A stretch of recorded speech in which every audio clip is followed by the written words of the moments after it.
இதை நினச்சி சிரிக்கிறதா இல்லை அழுகிறதானே தெரியல.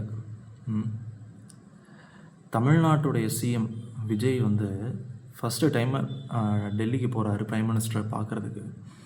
அப்போ அவர் வச்ச ஒரு முக்கியமான ஒரு கோரிக்கை என்ன அப்படின்னு பார்த்தீங்கன்னா, தமிழ்நாட்டில் நடக்கக்கூடிய அரசு விழாக்கள், அதாவது மத்திய அரசு சார்பாக நடக்கக்கூடிய அரசு விழாக்களில் தமிழ் தாய் வாழ்த்தை முதல்ல பாடணும் அப்படிங்கிறதுக்கான ஒரு தெளிவுரையை வந்து ஹோம் மினிஸ்ட்ரி மூலமாக டீட்டெயிலாக கொடுக்கணும் அப்படின்ற ஒரு ரெக்வஸ்ட்டை வந்து பிரைம் மினிஸ்டர்கிட்ட வச்சுருக்காரு.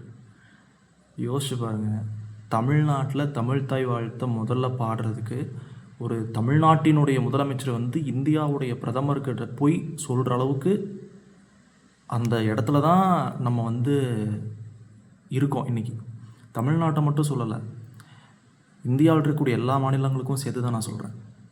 இந்த லட்சணத்தில் தான் இன்றைக்கி மாநில உரிமைகள் வந்து இருக்குது. ஏங்க, தமிழ்நாட்டில் தமிழ் தாய் வாழ்த்தை வந்து ஃபஸ்ட்டு பாடுறது இது வந்து ஒரு ரொம்ப அடிப்படையான ஒரு விஷயம் இல்லையா?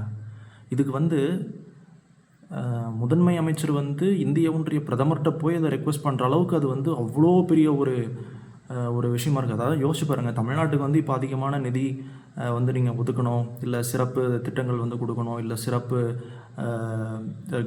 கவர்மெண்ட் காலேஜஸோ இல்லை ஏதாவது இன்ஸ்டியூஷன்ஸு இல்லை வந்து மேனுஃபேக்சரிங் செக்டர் அந்த மாதிரி ஏதாவது இண்டஸ்ட்ரீஸ் அந்த மாதிரி ஏதாவது கொடுக்கணும் அப்படின்னு அந்த லெவலில் பேசினா அது வந்து கரெக்டு. இது வந்து ஒரு ஒரு ஒரு சாதாரண ஒரு விஷயமாக இது வந்து எடுத்துக்கவே முடியலை என்னால்.